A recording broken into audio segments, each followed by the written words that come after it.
ఇర్మీయా గ్రంథాన్ని ధ్యానిస్తూ ఉన్నాం మనం. ఇర్మీయా గ్రంథంలో 20వ అధ్యాయము మొదటి 2 వచనాలను చదువుకొని మనము నేటి వాక్యధారాన్ని ప్రారంభించుకుందాం. ఇర్మీయా గ్రంథము 20వ అధ్యాయము మొదటి 2 వచనాలను చదువుకొని నేటి వాక్యధారాన్ని ప్రారంభించుకుందాం.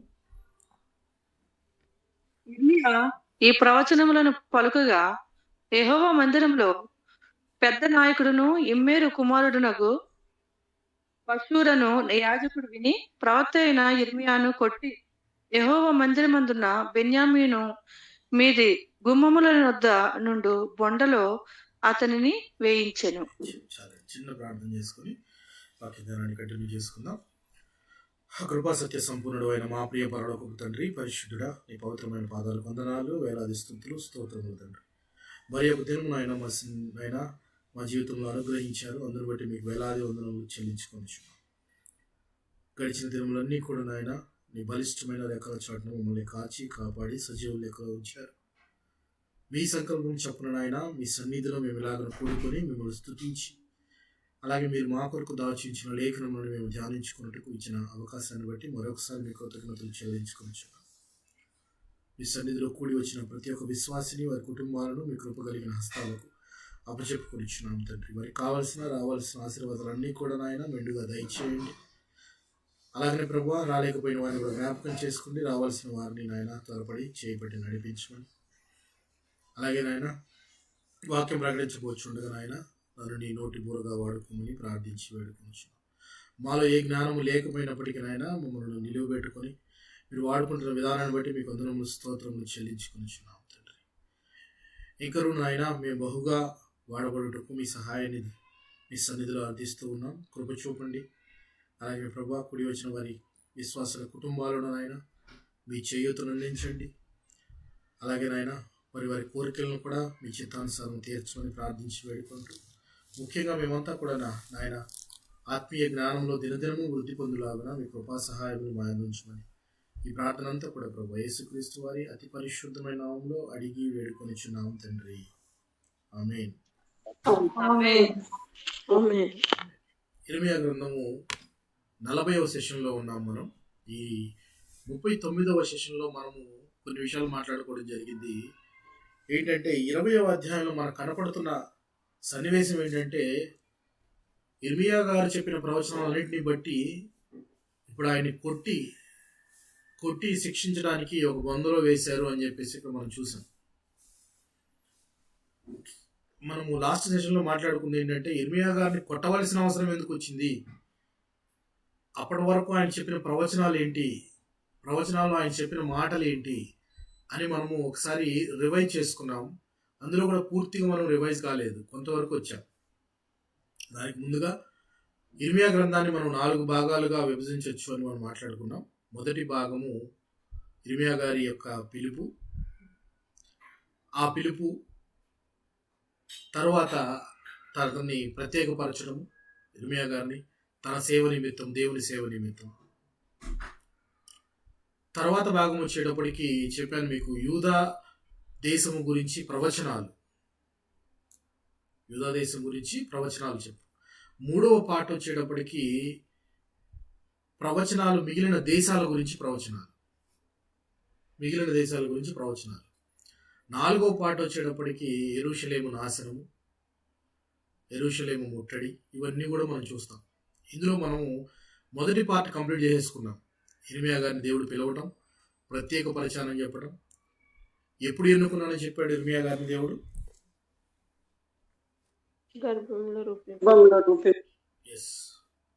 తల్లి గర్భమందు రూపింపబడక మునిపే నేను ఎరిగి తిని నేను ప్రత్యేకపరుచుకుంటుని అని చెప్పి దేవుడు డిఫైన్ చేశాడు. అయిపోయిన తర్వాత ఆయన పిలిచిన తర్వాత తన సేవకుని ద్వారా అనేక మాటలు మాట్లాడిస్తున్నాడు. అందులో మొదటి ప్రవచనము, 2వ ప్రవచనాన్ని మనము కంప్లీట్ చేసుకున్నాం. మొదటి ప్రవచనంలో నీళ్లు నిలవని తొట్లు, మరక వంటి దోషమని మాట్లాడుకున్నాము. 2వ వర్తమానము కూడా మనం మాట్లాడుకోవడం జరిగింది. 3వ వర్తమానంలో ఆరాధించుటలో యూదా వేషధారణ అని చెప్పి మనము టైటిల్ పెట్టుకొని మాట్లాడుతున్నాం. ఆరాధించుటలో యూదా వేషధారణ. ఇది 7వ అధ్యాయం నుంచి స్టార్ట్ అవుతుంది. 10వ అధ్యాయము 25వ వచనం వరకు కొనసాగుతుంది. 10వ అధ్యాయము 25వ వచనం వరకు కొనసాగుతుంది. 7వ అధ్యాయము మొదటి వచనములోనే, 7వ అధ్యాయం మొదటి భాగంలోనే దేవుడు అన్న గొప్ప మాట, నిజంగా మనకు మనం పరీక్షించుకోవాల్సిన మాట, ఒక్కడైనా నీతిమంతుడు ఉన్నాడేమో చూడు అని చెప్పి ఇర్మీయా గారికి చెప్పడం జరుగుతుంది. ఈ ఒక్కడు అనేది చాలా ప్రభావవంతమైనది. ఎందుకనంటే మనందరం కూడా ఏదైనా సందర్భం వచ్చినప్పుడు వీళ్ళందరూ చేయండి నేను ఒక్కడిని చేయాలా అని మనం అనుకుంటూ ఉంటాం. వీళ్ళందరికీ లేనిది నా ఒక్కడికే పట్టిందా అని కూడా చాలా మంది అనుకుంటూ ఉంటారు. లేదా నేను ఒక్కడిని చేస్తే ఇదంతా మారిపోతుందా, నేను ఒక్కడనే ఈ ప్రార్థన చేయటం వల్ల లోకం అంతా బాగుపడుతుందా, ప్రపంచాన్ని నేనన్నా మార్చగలనా, నా ప్రార్థన దేశాన్ని ఏమన్నా బాగుపరచగలదా, ఒక్కడినే అనే ప్రశ్న వేసుకుంటే ఒక్కడు అనే విషయం కూడా మనం మాట్లాడుకున్నాం. ఒక్కడు నీతిమంతుడున్నా చాలు. ఏం చేస్తా అన్నాడు దేవుడు?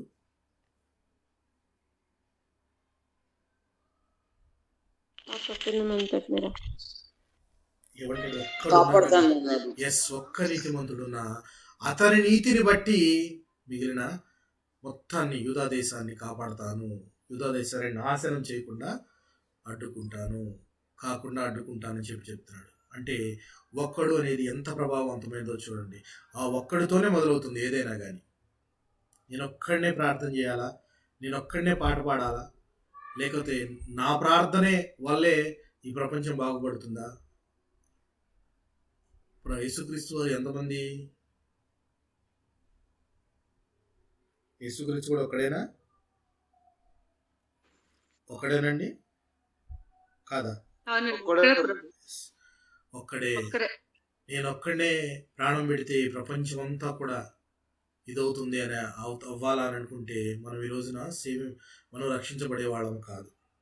అయితే ఇక్కడ యూదా వారి గురించి చెప్తూ ఆరాధించడంలో ఎందుకు వేషధారణ అని చెప్పి మనం మాట్లాడుకుంటామంటే, వీళ్ళు దేవుణ్ణి ఆరాధిస్తూ ఉన్నప్పుడు మరి పక్కదారులు పట్టడం అనేది కరెక్టా రాంగ్ అంటారా?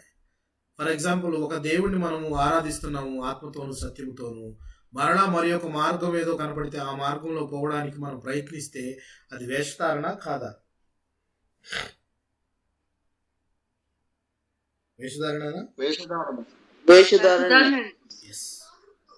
ఒక మాట అంటున్నాడు దేవుడు, చాలా ఆలోచింపదగిన మాట. చూద్దాం, చూడండి. 7వ అధ్యాయంలోనే 10వ వచనము చూద్దాం. అబద్ధ సాక్ష్యము పలుకుచు బయలునకు ధూపం వేయచ్చు మీరు ఎరుగని దేవతలను అనుసరించుచున్నారే, అయినను నా నామము పెట్టబడిన ఈ మందిరములోనికి వచ్చి నా సన్నిధిని నిలుచుచు విడుదల నొంది ఉన్నామని మీరు చెప్పుదురు. ఈ హేయక్రియలన్నీ జరిగించుటకేనా మీరు విడుదల నొందితిరి? ఎంత గొప్ప మాట అంటున్నాడు చూడండి. దేని నుంచి విడుదల పొందారు వీళ్ళంతా?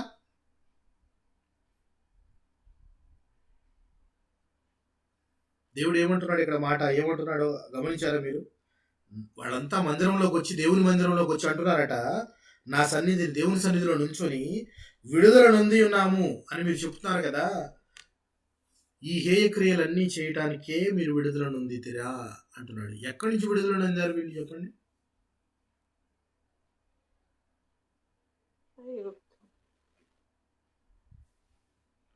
ఎక్కడి నుంచి విడుదల నొందారు?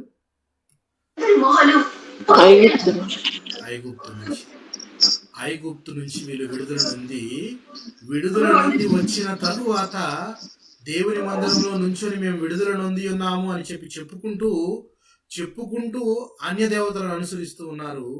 విడుదల నొందింది ఎందుకేనా? ఈ ప్రశ్న అనగానే మనం ఆలోచించాల్సిన విషయం ఏంటంటే, రక్షణలోకి వచ్చిన ప్రతి ఒక్కరూ ఆలోచించాల్సిన మాట, మనం చేసే క్రియలు, మనము రక్షించబడింది ఎందుకేనా? ఎందుకు రక్షించబడ్డాము? అసలు ఎందుకు రక్షించబడ్డాము? రక్షించబడిన తరువాత మనం చేసే పనులు ఇదేనా? విడుదల నొందున్నామని గొప్పగా చెప్పుకుంటున్నాము, రక్షణలోకి నడిచామని చెప్పుకుంటున్నాము. రక్షణ పొందిన మనము చేయవలసిన పని ఏంటి? లేకపోతే దేవుడు అంటున్న మాట, ఈ హేయ క్రియలన్నీ జరిగించుటకేనా మీరు విడుదల పొందింది అంటే, రక్షణ పొందిన ప్రతి వాడు చేసే పనిని బట్టి దేవుడు ఆనందపడతాడు, నొచ్చుకుంటాడు అనేది కరెక్ట్ అంటారా కాదంటారు? కరెక్టే. రక్షణ పొందిన మనము ఏ క్రియలతో ఉన్నాము? ఎందుకు విడుదల పొందాము? విడుదల అసలు ఎందుకు పొందాము? రక్షణ ఎందుకు పొందాము చెప్పండి.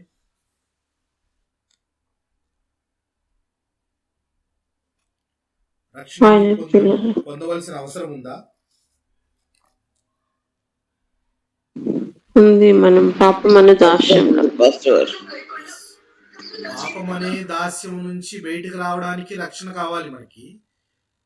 రక్షణలోకి వచ్చిన తర్వాత మరలా పాపం అనే దాస్యం కిందకి వెళతాను అనంటే, ప్రభు అయిన క్రీస్తు ప్రాణం పెట్టిన దానికి అర్థమేముంది చెప్పండి? ఆయన ప్రాణం పెట్టిన దానికి ప్రాధాన్యత ఏముంది చెప్పండి? హెబ్రీ పత్రికలో ఒక గొప్ప మాట నా హృదయానికి ఎంతో బాగా అనిపించిన మాట ఒకసారి చదువుకుందాం, చూడండి.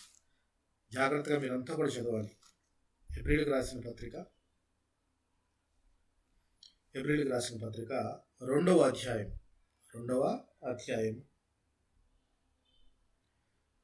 15, 16, 17 వచనాలు చదువుకుందాం. జాగ్రత్తగా ఆలకించండి. ఎంత చక్కని మాటలు నిజంగా పౌలు గారు పొందుపరిచారో గమనిద్దాం. 15, 16, 17 హెబ్రీలకు రాసిన పత్రిక 2వ అధ్యాయం. ఆ ప్రకారమే మరణం యొక్క బలం గలవానిని, అనగా అపవాదిని మరణం ద్వారా నశింపజేయుటకును, జీవితకాలం అంతయు మరణ భయం చేత దాస్యమునకు లోబడిన వారిని విడిపించుటకును ఆయన కూడా రక్త మాంసములలో పాలివాడాయను. ఇక్కడ దాకా సిస్టర్ గమనించారా? జీవితకాలం అంతా మరణ భయమే మానవునికి, కాదా? అవునా కాదా? జీవితకాలం అంతా మరణ భయమే. ఎప్పుడు చనిపోతామో, చనిపోతే ఏం జరుగుతుందో, చనిపోయిన తర్వాత ఏది అనుభవిస్తామో, ఎట్లా వెళ్తామో, నరకంకి వెళ్తామో, జీవితకాలం అంతా మరణ భయంతో ఉన్న వారికి అపవాదిని మరణము ద్వారా జయించవచ్చు అని తెలియజేసిన దేవుడు దాన్ని తెలియజేయడానికి రక్తమాంసంలో పాలివాడయ్యాడని చెప్పి రాస్తూ ఎంత చక్కగా తర్వాత మాట రాస్తున్నాడు చూడండి. 16వ వచనం చదవండి సిస్టర్. ఏలనగా ఆయన ఎంత మాత్రమును దేవదూతల స్వభావమును ధరించుకొనక అబ్రహాము సంతాన స్వభావమును ధరించుకొని ఉన్నాడు. కావున చాలండి. ఏలయనగా ఆయన ఎంత మాత్రమును దేవదూతల స్వభావమును ధరించుకొనక, ఇక్కడికి వచ్చిన తర్వాత ఆయన దేవదూతని నేను లేక దేవుణ్ణి నేను అని కనబరుచుకోకుండా అబ్రహాము సంతానము నేను అని చెప్పి, అబ్రహాము సంతానముగా నరుడిలో ఒక నరుడిగా ఆయన గడిపిన దినములు నిజంగా ఎంతో గొప్పవి చెప్తూ, ఆయన ఎంత మాత్రమును దేవదూతల స్వభావం ధరించుకొనక అబ్రహాము సంతాన స్వభావమును ధరించుకుని ఉన్నాడు. కావున ప్రజల పాపములకు పరిహారము కలుగజేయుటకై దేవుని సంబంధమైన కార్యముల్లో కనికరమును నమ్మకమును గల ప్రధాన యాజకుడకు నిమిత్తము అన్ని విషయములు ఆయన తన సహోదరుల వంటి వాడు కావలసి వచ్చెను అని చెప్తూ చక్కని మాట చెప్తున్నాడు చూడండి. తాను శోధింపబడి శ్రమ పొందాను గనుక శోధింపబడి వారికి సహాయం చేయగలవాడై ఉన్నాడు అని రాస్తూ 3వ అధ్యాయం 1వ వచనము మనము ఎందుకు రక్షించబడిన వారు చేయవలసింది ఏంటి అనే మాటను ఆయన పొందుపరిచాడు. అక్కడ ఇందాక దేవుడు అంటూ ఉన్నాడు యూదా వారిని అందరినీ, మీరు విడుదల పొందారని ఒప్పుకొట్టుకుంటున్నారు నా మందిరంలోకి వచ్చి. విడుదల పొందినది ఎందుకేనా? ఇటువంటి హేయ క్రియలు చేయడానికేనా అంటే, ఎట్టి క్రియలు వారు చేస్తున్నారో అర్థం చేసుకోండి. మనమే క్రియలు చేస్తున్నాము అనంటే ఏది చేయాలో ఇక్కడ రాయబడి ఉంది చూడండి. 3వ అధ్యాయము 1వ వచనం. హెబ్రీలకు రాసిన పత్రిక 3వ అధ్యాయము 1వ వచనము. ఇందువలన పరలోక సంబంధమైన పిలుపులో పాలు పొందిన పరిశుద్ధ సహోదరులారా, మనం ఒప్పుకునే దానికి అపొస్తలుడును ప్రధాన యాజకుడునైన యేసు మీద లక్ష్యం ఉంచుడి. చాలండి, యేసు మీద లక్ష్యం ఉంచాలి. అది రక్షించబడిన వారికి ఉద్దేశించబడిన కార్యం. ఎవరి మీద లక్ష్యం ఉంచుతున్నాం మనము? మన జీవితం మీద లక్ష్యం ఉంచుతున్నాము, ధన సంపాదన మీద లక్ష్యం ఉంచుతున్నాము, అశాశ్వతమైన వాటి మీద లక్ష్యం ఉంచుతున్నాము. కానీ రక్షణలోకి నడిచిన ప్రతి వ్యక్తి దేని మీద లక్ష్యం ఉంచాలి? యేసు మీద లక్ష్యం ఉంచాలి. ఎందుకు యేసు మీద లక్ష్యం ఉంచాలి అంటే మనం ఒప్పుకున్నాం, మనము ఒప్పుకొని రక్షణలోకి వచ్చాము. అంతేగాని నువ్వు ఒప్పుకోకుండా నీకు రక్షణ ఇవ్వలేదు దేవుడు ద్వారం దగ్గర నుండి తలుపు కొడుతున్నాడు.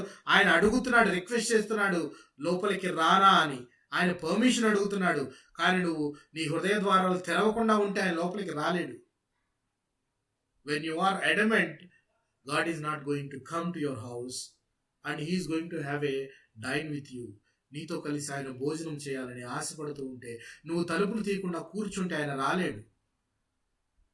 చూడండి, అందుకనే ఒప్పుకున్నావు నువ్వు నా రక్షకుడు అని, ఒప్పుకున్న క్రీస్తుని మనం ఒప్పుకొనిన దానికి అపోస్తలుడును ప్రధాన యాజకుడైన యేసు మీద లక్ష్యం ఉంచండి. రక్షణలోకి నడిచిన ప్రతి వారు లక్ష్యం ఉంచవలసింది యేసు మీద లక్ష్యం ఉంచాలి. మన గురి ఆయన వద్దకే వెళ్ళాలి. కానీ మనము అనవసరమైన వాటివన్నిటి మీద లక్ష్యం ఉంచుతున్నాం. యూదా వారి వలె, బెన్యామీనుల వలె, ఆ యొక్క ఇశ్రాయేలుల వలె ఎలాగ వేటి మీద లక్ష్యం ఉంచుతున్నారు? వాళ్ళకి విడుదల కలిగిందే దేవుని వలన, యెహోవా దేవుని వలన. కానీ వారు అర్పించే అర్పణలన్నీ ఎవరికి అర్పిస్తున్నారు? ఎవరికి అర్పిస్తున్నారు? వారు అన్య దేవతలకు అర్పణ అర్పిస్తున్నారు. నీకు సహాయం చేసింది దేవుడు, అక్కడ నీకు ఐగుప్తు నుంచి నిన్ను తీసుకొచ్చింది యెహోవా దేవుడు, నీకు పాలు తేనెలు ప్రవహించే దేశంలో నిన్ను కూర్చోబెట్టింది, చక్కని అవకాశం ఇచ్చింది దేవుడు. ఆయనను మర్చిపోయి నువ్వు దేవతలు కాని వాటికి నువ్వు ప్రాణార్పణ అర్పిస్తూ దేని మీద లక్ష్యం ఉంచాలో మర్చిపోయి అనవసరమైన వాటి మీద లక్ష్యం ఉంచుతున్నారు వాళ్ళు అని దేవుడు బాధపడుతూ ఉన్నాడు. రక్షణలోకి నడిచిన మనమంతా కూడా యేసు మీద కనుక లక్ష్యం ఉంచకపోతే అలాగే బాధపడతాడు దేవుడు కూడా. ఎలా బాధపడతాడు పిల్లారా? యేసు మీద లక్ష్యం ఉంచాలి. మనము లక్ష్యం ఉంచినప్పుడే రక్షణకు అర్థం ఉంది. అంతేకాని ఒకసారి రక్షించబడ్డాం కదా అని చెప్పి పోకిరి చేస్తలు, హేయమైన చేస్తలు చేస్తూ ఉంటే కష్టం. అందుకే దేవుడు అంటున్నాడు, నా మందిరంలోకి వచ్చి మీరు విడుదల పొందారని అనుకుంటున్నారు కదా, విడుదల పొందింది ఎందుకేనా? మీరు రక్షణ పొందింది ఎందుకేనా? ఇలాంటి పనులు చేయడానికా? మీరు రక్షణ పొందింది ఎందుకేనా? దేవుడిని లక్ష్యం ఉంచకుండా నీ పనులు నువ్వు చేసుకోవడానికి, అమ్మయ్యా నేను బాప్తిజం తీసేసుకున్నాను, ఇక నేను ఏం చేసినా పర్వాలేదు అని నీ ఇష్టం వచ్చినట్టు జీవించడానికా? కాదు. రక్షణలోకి నడిచినప్పుడు నీవు ఇంకా నీ మీద బాధ్యత పెరుగుతుంది. దేవుని మీద గురి ఉంచి బ్రతకాలి. చూడండి, సో దేవుడు అంటున్న మాట, ఈ నా మందిరము, నాదని చాటబడిన ఈ మందిరము మీ దృష్టికి దొంగల గుహ అయినదా? అప్పట్లో మందిరం ఉన్నది. ఇప్పుడు ఈ కొత్త నిబంధన ప్రకారం మందిరం అంటే ఏంటి చెప్పండి? మన ఆలయం, దేహమనే ఆలయం, మన శరీరమే దేవుని ఆలయం. మరి మన శరీరమే దేవుని ఆలయం అయితే మన శరీరంతో ఆలోచించే, శరీరంతో చేసే క్రియలన్నీ కూడా దేవుని వైపు కాకుండా మిగిలిన వాటి వైపు ఉంటే అప్పుడు అది దొంగల గుహ అవుతుందా? అవదా? అవుతుంది. శరీరం అవుతుంది. మన శరీరాన్ని మనకు తెలియకుండా చాలా మంది రకరకాలైన మాటలు మాట్లాడుతూ ఉంటారు. కానీ శరీరం దేవునికి ఆలయం అని మర్చిపోయి ఈ శరీరాన్ని చాలా మంది రకరకాల మాట్లాడుతుంటారు. నాకు అలా ఉంది, నాకు ఇలా ఇచ్చాడు దేవుడు, అలా ఇచ్చాడు. అది దేవుడు ఇచ్చినది అలాగే ఉంది. ఎలా ఇచ్చాడు అలాగే మనం జీవించాలి. సో మన దేహం కూడా దొంగల గుహలా మారకుండా దేవుని మీద లక్ష్యం ఉంచి బతకాలి. అందుకే దేవుడు అంటున్నాడు, పూర్వంలో నేను షిలోహుకు చేసినట్లు ఈ మందిరానికి కూడా చేస్తాను అని చెప్తున్నాడు. దాని గురించి మనం చాలా క్లియర్గా ఎక్స్ప్లెయిన్ చేసుకున్నాం. షిలోహులో ఏముందని చెప్పుకున్నాము? యాజకుడైన ఏలీ ఉన్నాడు, అక్కడ దేవుని మందస్సం ఉన్నదని చెప్పుకున్నాము. దేవుని మందస్సము పట్టబడినప్పుడు, దేవుని మందస్సము ఫిలిష్తీయులు తీసుకుని వెళ్ళిపోయినప్పుడు ఆ వార్త విని ఏలీ చనిపోవడం జరుగుతుంది. అలాగే ఏలీ కోడలు బిడ్డను కని చనిపోవడం జరుగుతుంది. ఈకాబోదు అనే బిడ్డ, అంటే ప్రభావం వెళ్ళిపోతుంది. దేవుని ప్రభావము, దేవుని మందసము నీలో కానీ నీ ఇంట్లో కానీ దేవుని యొక్క ప్రసన్నత, దేవుని యొక్క మందసం కనుక లేకపోతే వ్యర్థము. వ్యర్థం అది. చిన్నప్పుడు నేను ఒక సామెత మా స్కూల్లో రాసి ఉండేది, a room without book is a body without a soul. A room without a book is a body without soul. అంటే ఒక్క పుస్తకం కూడా లేని గది దేంతో సమానమట? ఆత్మ లేని శరీరం వంటిదట. ఆత్మ లేకుండా శరీరానికి ఏమన్నా విలువ ఉంటుందా? ఉంటుందా ప్రియులారా? సో అందుకనే అంటున్నాడు ఆయన, నా షిలోహులో జరిగినట్లు ఈ మందిరానికి కూడా జరుగుతుంది, ఇక్కడి నుంచి కూడా నా ప్రభావం వెళ్ళిపోతుంది. దేవుడు నేను ఈ ప్రదేశాన్ని త్యజించబోతున్నాను అని చెప్తున్నాడు. ఇలాంటి మాటలు, ఇంత కఠినమైన పరుషమైన మాటలు ఇర్మియా గారి ద్వారా దేవుడు పలికించాడు. వారు ఆ మాటలు వింటూ ఉన్నారు. వింటున్న వారిలో ఎక్కడా చలనం కలగలేదు. షిలోహుకు చేసినట్టు ఇక్కడ కూడా చేస్తానని చెప్తూ ఆయన చెప్తున్న మాట ఏంటంటే, యూదా పట్టణంలో యెరూషలేము వీధుల్లో వారు చేయుచున్న క్రియలను నీవు చూచుచున్నావు. నేను ఊరకనే చెప్పట్లేదు, నేను రాంగ్ ఎలిగేషన్స్ వేయట్లేదు. దేవుడు అంత చక్కగా చెప్తున్నాడంటే, వాళ్ళు చేస్తున్న క్రియలను నువ్వు చూస్తున్నావు. కుటుంబం మొత్తం ఎలా చేస్తున్నారు? తండ్రి ఏమన్నా కట్టెలు ఏరుకొస్తున్నాడు, పిల్లలు ఏమన్నా పిండి పిసుకుతున్నారు, లేడీస్ ఏమన్నా, స్త్రీలు ఏమన్నా పిండి వంటలు చేస్తున్నారు. ఎవరి కొరకు చేస్తున్నారు ఇవన్నీ? ఎవరి కొరకు చేస్తున్నారు? అన్య దేవతలకు పానార్పణ మార్పించడానికి, అన్య దేవతల కోసం చేయటానికి. ఒకళ్ళు కాదు, కుటుంబం మొత్తం ఈ విధంగానే ఉన్నారు. నేను ఎప్పుడు రాంగ్ ఎలిగేషన్స్ వేయట్లేదు. ఇర్మియా, నువ్వు చూస్తున్నావు కదా నీ కళ్ళతో, వాళ్ళు చేస్తున్న క్రియలను నువ్వు చూస్తున్నావు కదా. చిన్నపిల్లలను సరైన దారిలో పెట్టవలసిన వీరే వారి చేత పిండి పిసికిస్తున్నారు. స్త్రీ పిండి వంటలు చేస్తుంది, భర్త కావలసిన కట్టెలను తీసుకొని వచ్చి వాటిని పిండి వంటలు తయారు చేసి అన్య దేవతలకు పానార్పణ అర్పిస్తూ వీరంతా ఇలాగ ఉన్నారు అని చెప్తున్నారు. దేవునికి ఈ స్థలం మీద, నరుల మీదను, జంతువుల మీదను, పొలముల చెట్ల మీదను, భూమి పంట మీదను నా కోపమును, నా ఉగ్రతను కుమ్మరించేదను. అందుకే దేవుడు అంటున్న మాట ఏంటంటే, నేను నా ఉగ్రతను కుమ్మరించబోతున్నాను. భూమి మీదను, అన్నిటి మీద, పొలాల మీద, పంటల మీద, అన్నిటి మీద నేను నా ఉగ్రతను కుమ్మరించబోతున్నాను వీళ్ళు చేసిన హేయమైన క్రియలను బట్టి. వీళ్ళని ఒకసారి విడుదల నొందించాను. విడుదల నొందిన వారు కనీసం వాళ్ళలో మార్పు కలగకుండా ఈ విధమైన క్రియలు వారు చేస్తూ ఉన్నారు అని చెప్తూ ఉన్నాడు పేడ. అయితే అలా అంటున్న మాటలు, అలా చెప్తూనే ఇర్మియా గారు మరి ఒక మాట చెప్తున్నాడు. ఏంటంటే, వీరు ఇంకా హేయమైన క్రియలు చేశారు. ఏంటి అని అంటే, ఇంతకుముందు కూడా చెప్పుకున్నాం మనము, తోఫెతు అనే ప్రదేశంలో తమ సొంత కుమారులను అగ్నిగుండం దాటించి చిల్లంగితనము, ఇలాంటి చేష్టలు కూడా చేశారు వీళ్ళు. ఇలాంటి చేష్టలు ఏవైతే క్రియలు చేస్తున్నారో అలాంటి క్రియలను బట్టి నేను కనానీయులను తరివేసి ఆ ప్లేస్లో వీళ్ళని పెట్టాను. వీళ్ళు కూడా అదే దారిలో వెళుతూ ఉన్నారు, అదే తప్పు చేస్తూ ఉన్నారని చెప్పేసి దేవుడు బాధపడుతూ ఉన్నాడు. దేవుడు బాధపడుతూ ఇన్ని చెప్తూ కూడా దేవుడు ఇంకా ఒక అవకాశం ఎక్కడైనా ఉంటారేమో, ఇంకా ఎక్కడైనా మారుతారేమో అని చెప్పేసి ఆయన అంటూ ఉన్నాడు. ఏమని అంటున్నాడంటే, 8వ అధ్యాయంలో, మనుషులు పడి తిరిగి లేవకుందురా? తొలగిపోయిన తర్వాత మనుషులు తిరిగి రారా? ఇది మనం వేసుకోవాల్సిన ప్రశ్న. మనుషులు పడి తిరిగి లేవకుండునా? పడితే తిరిగి లేస్తారు కదా, పడిన మనిషి తిరిగి లేస్తాడు కదా, లేస్తారు. మరి తొలగిపోయిన మనుషులు ఎందుకు రావటం లేదు తండ్రి యొద్దకు? ఎందుకు దేవుని వైపుకు తిరగటం లేదు? యెరూషలేము ప్రజలు ఎలాగ విశ్వాసఘాతకులై ద్రోహం చేయుచున్నారు అని చెప్పి దేవుడు ఎంతగానో బాధపడుతూ ఇర్మియాతో చెప్తున్న మాటలు. దేవుడు పశ్చాత్తాపడుతున్నాడు.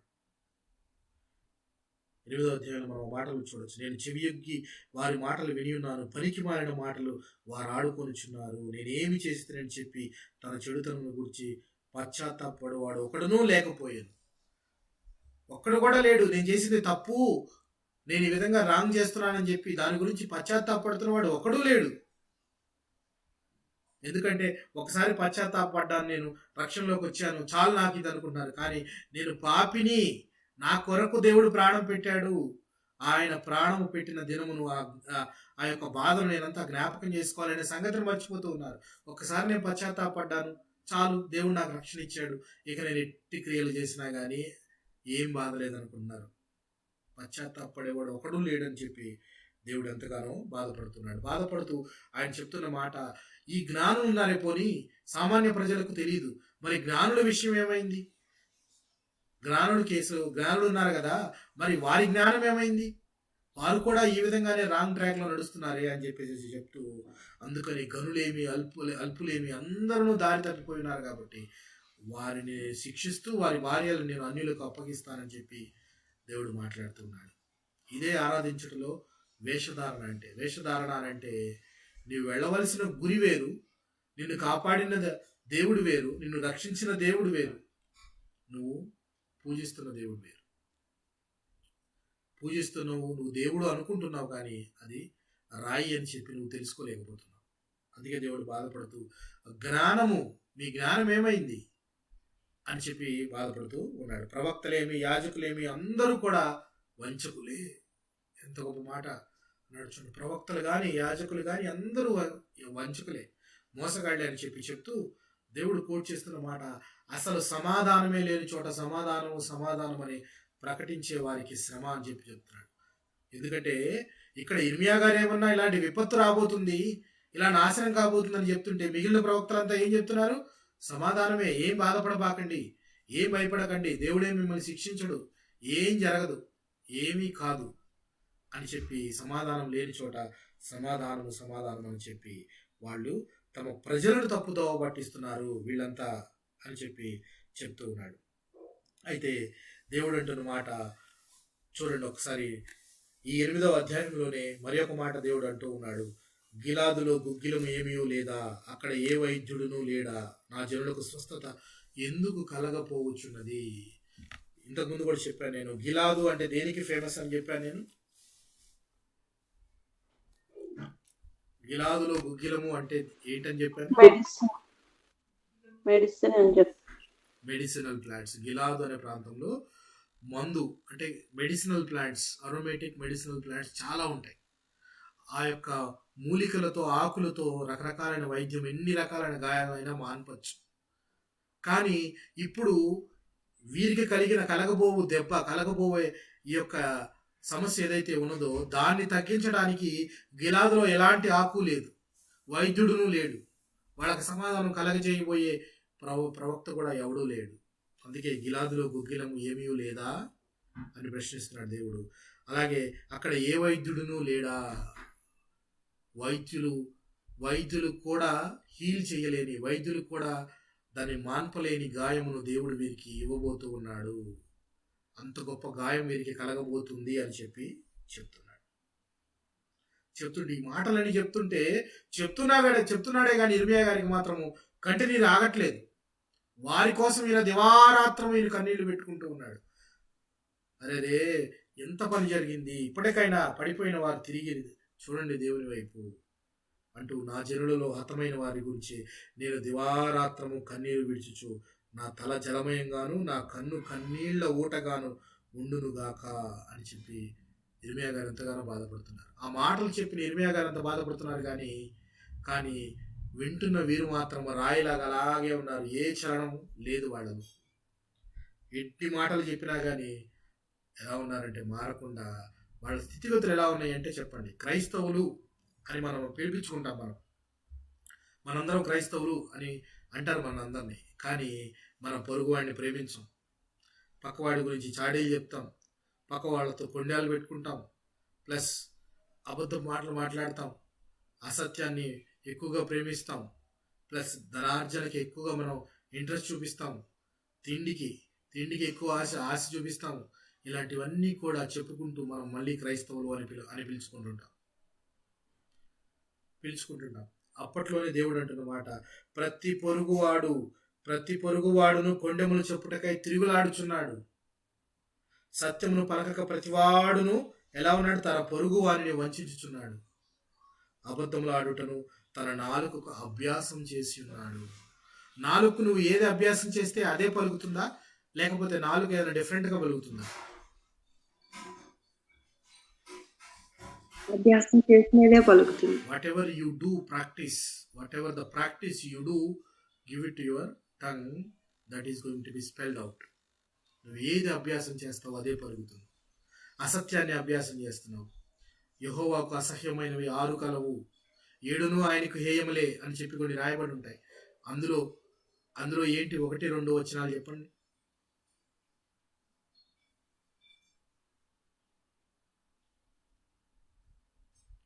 యెహోవాకు అసహ్యములైనవి 6 కలవు, 7 ఆయనకి హేయములే అని ఆ, సామెతల గ్రంథం 6వ అధ్యాయం 16వ వచనంలో ఉంటుంది. ఏవేంటి చెప్పండి అవి.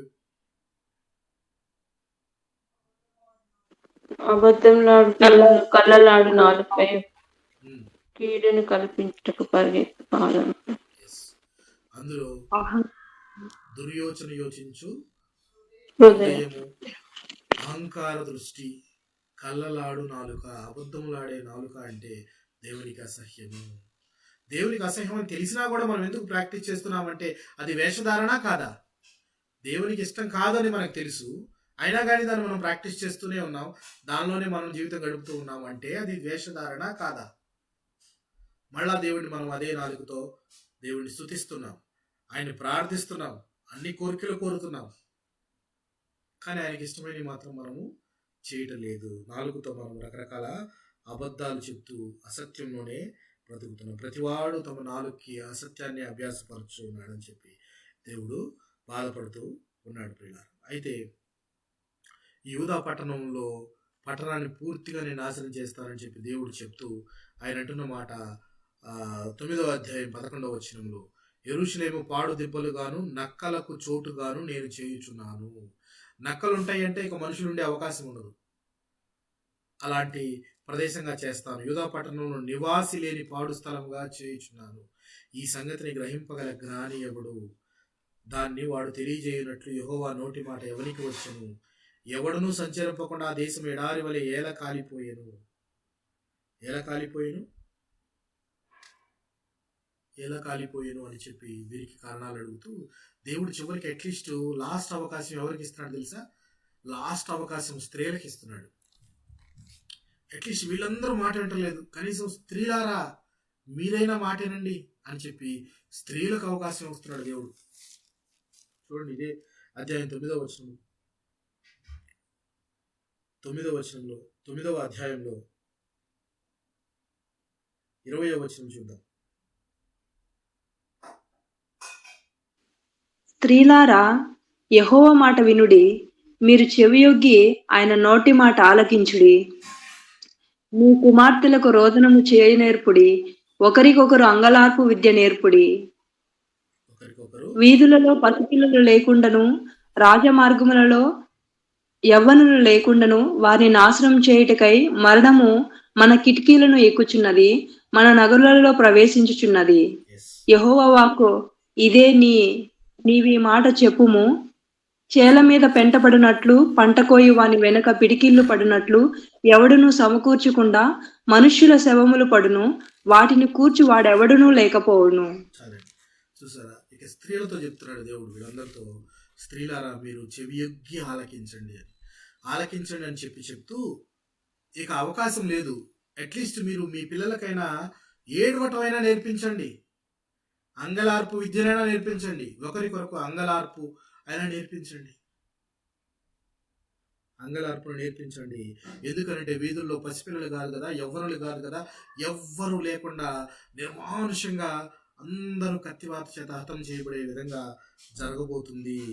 అందుకని స్త్రీలారా మీరైనా రోదన ధ్వని మీ పిల్లలకు నేర్పించండి, అంగలార్పు నేర్పించండి అని చెప్తూ ఉన్నాడు. ఎందుకనంటే ఈ యొక్క అధ్యాయం 17వ వచనం కనుక మనం గమనిస్తే, ఇదే అధ్యాయంలో సైన్యములకు అధిపతి యెహోవా ఇలాగ సెలవిచ్చుచున్నాడు, ఆలోచింపుడి, రోదనము చేయు స్త్రీలను కనుగొనుడి, వారిని పిలువనంపుడి.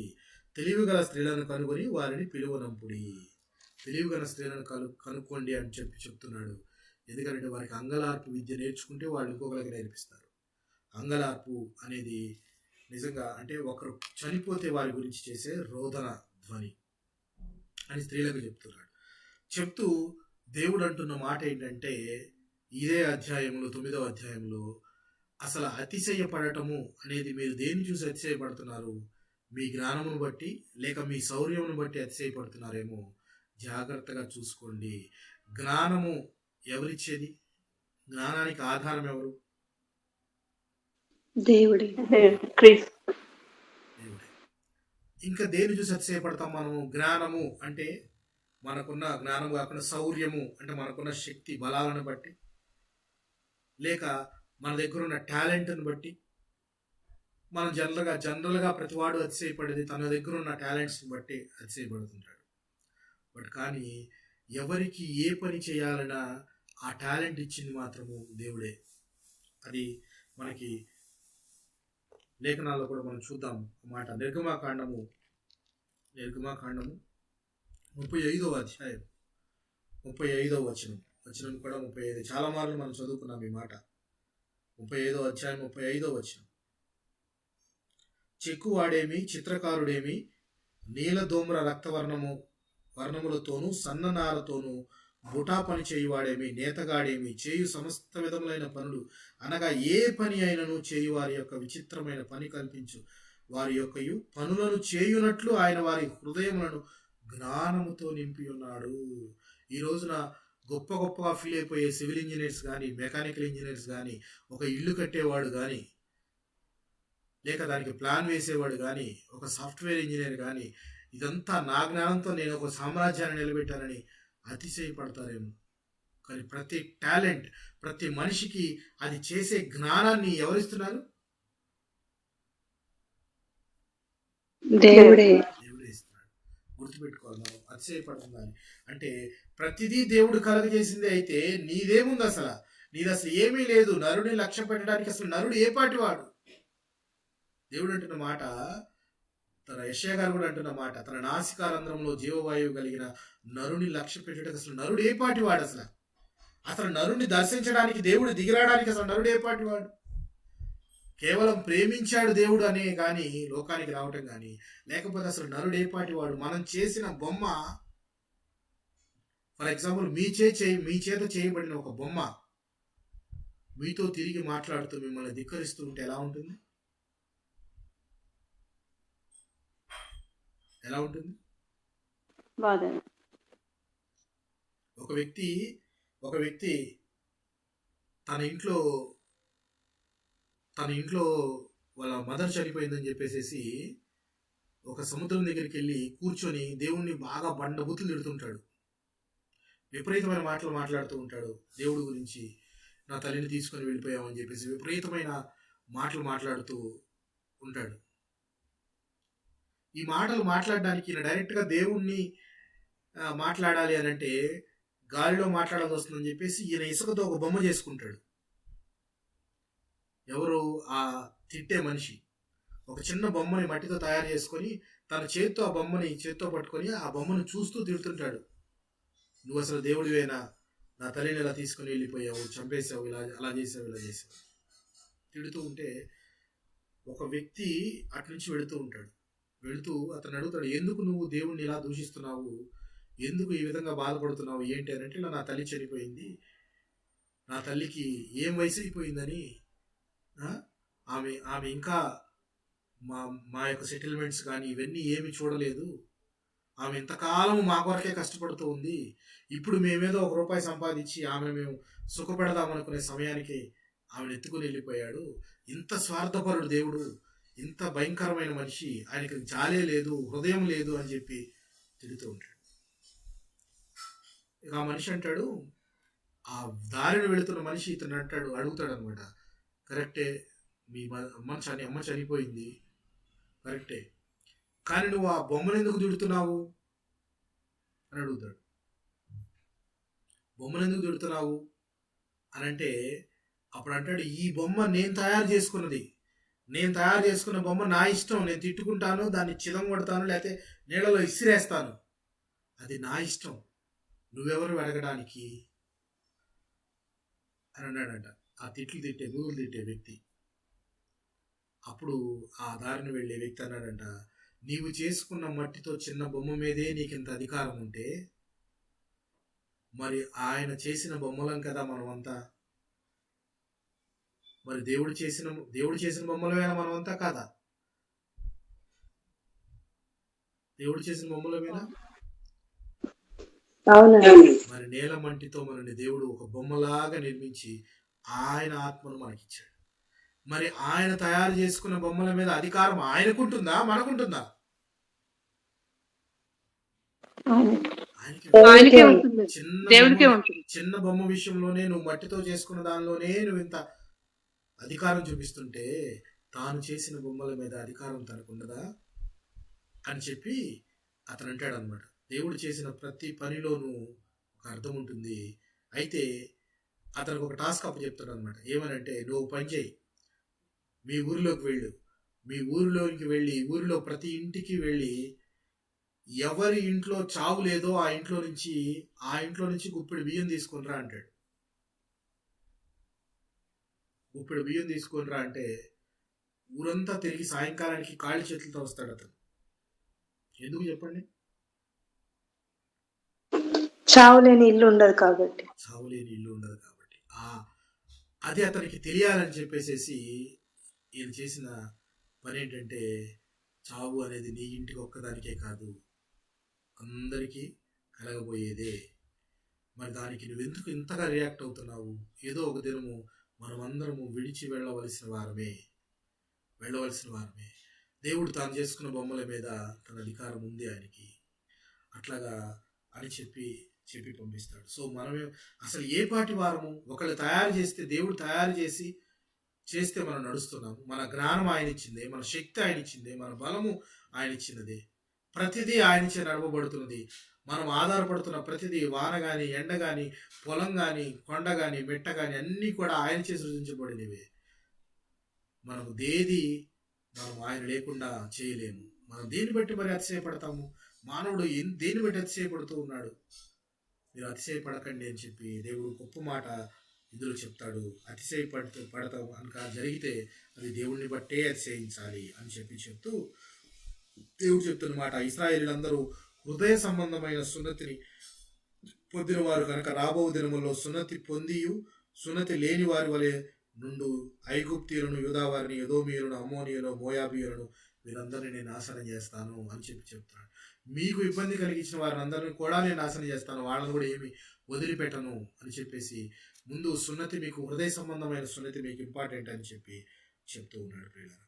సో ఆరాధించుటలో యూదా వేషధారణ అనేది 10వ అధ్యాయం 25వ వచనం వరకు కంటిన్యూ అవుతుంది. కాబట్టి 10వ అధ్యాయంలో మొదటి వచనం చూద్దాం. మనం మొదటి 2 వచనాలను గమనిద్దాం. 10వ అధ్యాయము మొదటి 2 వచనాలు. ఇశ్రాయేలు వంశస్థులారా, యెహోవా మిమ్మును గూర్చి సెలవిచ్చిన మాట వినుడి.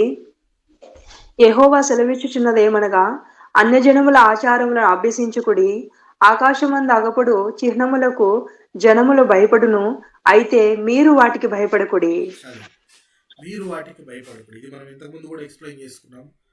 ఆకాశ దేవతలు, ఆకాశ చిహ్నాలు అంటే ఏమనుకున్నాం మనం? ఆకాశంలో అగుపడు చిహ్నములు అంటే సూర్యచంద్ర నక్షత్రాలు. జెఫన్యా గ్రంథంలో కూడా మనం మాట్లాడుకున్నాం. వారు ఆకాశ నక్షత్రాలకు మేడల మెద్దల మీదకి ఎక్కి ప్రార్థనలు చేస్తున్నారు, ఆకాశ సమూహాలకు చేస్తూ ఉన్నారు అని చెప్పేసి, నవగ్రహాలు అని చెప్పేసి, వాటికి రాహు కేతు అని చెప్పేసి, అది దీన్ని మింగుతుంది దాన్ని మింగుతుంది అని చెప్పేసి వాటికి పూజలు చేస్తూ, ఆకాశ చిహ్నాలకు మీరు భయపడుతూ వాటికి పూజలు చేస్తున్నారు. మీరు భయపడాల్సిన అవసరం లేదు, అన్యులు భయపడతారేమో, మీరు భయపడాల్సిన అవసరం లేదు అని చెప్పి దేవుడు అనాది కాలం నాడే క్లియర్గా చెప్పాడు. ఇప్పటికీ అవి కంటిన్యూ అవుతూ ఉన్నాయి ప్రియులారా. ఆచారములు వ్యర్థంలో, ఇలాంటి చేసే ఆచారములు వ్యర్థంలో అంటూ ఉన్నాడు. చెప్తూ దేవుడు చెప్పిన చాలా గొప్ప మాట ఏంటి అంటే, ప్రతివారం మనము తెలుసుకోవాల్సిన మాట. ఇదే 10వ అధ్యాయము 8వ వచనాన్ని గమనిద్దాం. 8వ వచనం. జనులు కేవలము పశుప్రాయులు, అవివేకులు, బొమ్మల పూజ వలన వచ్చు జ్ఞానము వ్యర్థము. బొమ్మల్ని నువ్వు పూజిస్తే వచ్చే జ్ఞానం ఏదైతే ఉందో అది వ్యర్థం అంటున్నాడు. వేస్ట్గా చేయటమే, దాన్ని చేసిన దానివల్ల ఒక ఉపయోగం లేదు. ఆ బొమ్మల్ని పూజించడం అనే దానివల్ల వచ్చే జ్ఞానం వ్యర్థం అని చెప్పి దేవుడు క్లియర్ కట్గా చెప్తూ ఆయన అంటున్న మాట, యెహోవాయే నిజమైన దేవుడు, ఆయనే జీవము గల దేవుడు, సదాకాలము ఆయనే రాజు, ఆయన ఉగ్రతకు భూమి కంపించును, జనములు ఆయన కోపమును సహింపలేవు. యుగ యుగములో ఉన్న దేవుడు ఆయన, సజీవుడైన దేవుడు, నిజమైన దేవుడు అని మనం గ్రహించాలి. గ్రహించి కూడా వీరు దారి తప్పిపోతున్నారు, అది దేవుడు బాధపడుతున్నాడు. తెలిసి కూడా క్రైస్తవులని పిలువబడి కూడా మనం అబద్ధంలో ఆడుతున్నాం. క్రైస్తవులని పిలువబడి కూడా పక్కవారిని ప్రేమించలేకపోతూ ఉన్నాము. క్రైస్తవులని పిలువబడి కూడా మనము పరిచర్య చేయలేకపోతున్నాము. ప్రభు అయిన క్రీస్తు అంతటి వాడే నేను పరిచర్య చేయడానికి వచ్చాను కానీ చేయించుకోవడానికి రాలేదు అంటున్నాడు.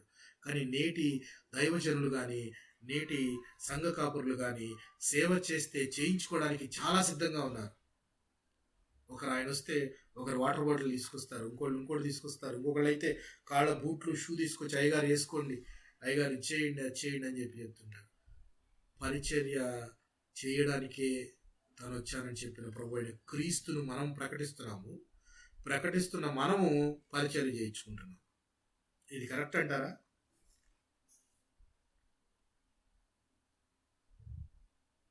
కరెక్ట్ అంటారు, రాంగ్ అంటారు? పరిచర్య మనం చేయించుకోదగ్గ వారము కాము. చేయటానికే మనం ఉన్నాం అని దేవుడు మనకి క్లియర్గా చెప్తూ ఆయన అంటున్న మాట, మరి ఒక మాట ఇదే 10వ అధ్యాయంలో, ఆయన తన బలము చేత భూమిని సృష్టించెను. భూమి సృష్టి జరిగింది దేవుని బలము వలన.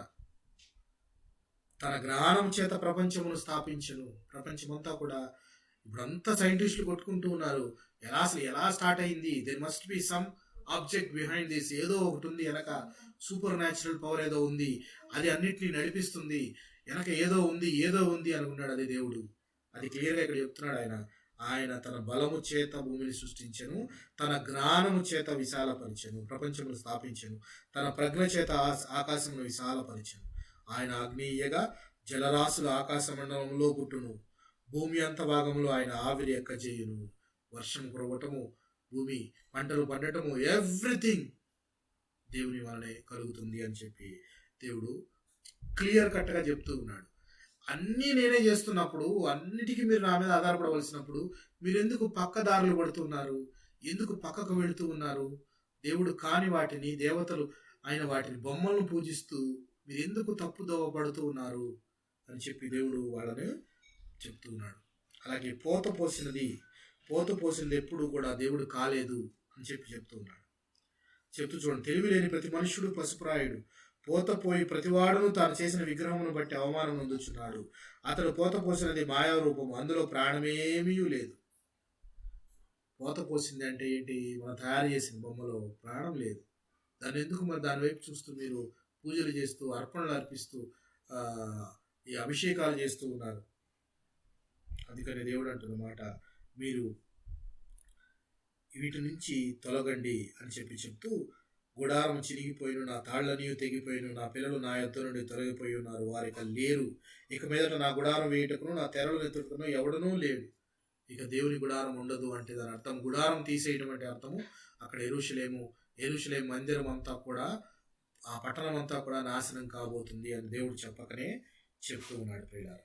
తర్వాత 23వ వచనంలో దేవుడు అంటున్న మాట చూద్దాం, ఒకసారి గమనిద్దాం. యెహోవా తమ మార్గం ఏర్పరచుకున్నట్టు నరుల వశంలో లేదనియో, మనుషులు తమ ప్రవర్తన యందు సన్మార్గమున ప్రవర్తించిన వారి వశంలో లేదనియో నేను ఎరుగును. యెహోవా, నీవు నన్ను బొత్తిగా తగ్గింపుకున్నట్లు నీ కోపమును బట్టి నన్ను శిక్షింపక, నీ న్యాయ విధిని బట్టి నన్ను శిక్షింపము చెబుతున్నాడు. ఆరాధించడంలో యూదా వేషధారణ అనేది ఊరికనే పెట్టలేదు టైటిల్. వేషధారణ అనేది ఎప్పుడు మనం అవుతుంది అంటే, నిజమైన దేవుణ్ణి మనం తెలుసుకొని కూడా రాంగ్ ట్రాక్లో వెళుతూ ఉంటే అది వేషధారణ. సర్వము దేవుని వల్ల కలిగిందని తెలిసి కూడా మనము ఆకాశ నక్షత్రాలకు పూజ చేయడం అనేది వేషధారణ. సో వీటన్నిటిని మనలో ఉన్నాయేమో మనము ఇంకా సరి చేసుకోవాల్సిందిగా ప్రభు ఈ సాయంకాల సమయంలో మనతో మాట్లాడుతున్నాడు. ఆరాధించడంలో యూదా వేషధారణ అని 10వ అధ్యాయం 25వ వచనం వరకు మనం మాట్లాడుకోవడం జరిగింది. తర్వాత ప్రవచనం 11వ అధ్యాయం 1వ వచనం నుంచి 12వ అధ్యాయము చివరి వచనం 7వ వచనం దాకా, 12వ అధ్యాయము 17వ వచనం దాకా నడుస్తుంది. ఈ యొక్క ప్రవచనము మనం పెట్టిన టైటిల్ ఏంటంటే, నిబంధనను ఉల్లంఘించుట. ఇది నిజంగా ఎంత గొప్ప టాపిక్ అంటే చాలా గొప్ప టాపిక్. నిబంధనను ఉల్లంఘించుట. సమూయేలు గ్రంథంలో ఒక మాట ఉంటుంది, మనం చాలాసార్లు చెప్పుకున్నాం. ఎవరికైనా జ్ఞాపకం ఉందా?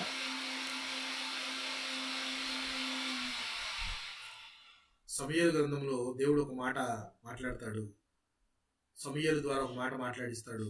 జ్ఞాపకం ఉందా మీకు ఆ మాట? ఏం చేస్తే దేవుడు సంతోషపడతాడు? ఆయన మాట వింటే. ఆయన మాట వింటే శ్రేష్ఠం. ఆయన మాట వింటే ఎంత సంతోషపడతాడో దేవుడు. నిబంధనను అతిక్రమించడం, లేకపోతే బలులు అర్పించడము, బాగా బలిసిన మేకనో దూడనో వీటిని అర్పించడం వల్ల ఆయన ఆనందపడ్డా, కానీ మాట వినటం వల్ల ఎంతో ఆనందపడతాడు ఆయన. మాట వినటం అంటే నిబంధనను ఉల్లంఘించకపోవటం, ఆయన చెప్పిన మాటను చెప్పినట్లు చేయటం. ఆ మాట చూద్దాం మనం సమూయేలు గ్రంథం, మొదటి సమూయేలు గ్రంథంలో. ఆ సందర్భం కూడా మీకు జ్ఞాపకం ఉండే ఉంటుంది. జ్ఞాపకం ఉంది కదా? ఫస్ట్ ఎస్ సౌలు ఎస్ మంచి పక్కకు పెట్టి సౌలు గారు అర్పణలు అర్పిస్తూ ఉంటాడు. అర్పణలు అర్పిస్తూ ఉంటే అప్పుడు ఏంటి వేరే నువ్వు చేసే పని ఏంటి అని సమూయేలు గారు వచ్చి అడుగుతాడు. ఏంటి నువ్వు చేసే పని ఏంటి అని అంటే సమూయేలు గారు క్లియర్గా చెప్తాడు. అమాలేకీయుల్ని పూర్తిగా నాశనం చేయమని చెప్పేసి నీకు దేవుడు చెప్తే దోపుడు సొమ్ము మీద ఎందుకు నువ్వు దృష్టి పెడుతూ ఉన్నావు? వాటిని దోచుకొని కొన్ని ఎందుకు మంచిమైన వాటిని పక్కన పెట్టుకొని మిగిలిన వాటిని నాశనం చేస్తున్నావు? నీకు చెప్పిన టాస్క్ ఏంటి? నువ్వు చేస్తున్న పని ఏంటి? నీకు చెప్పబడిన టాస్క్ ఏంటి?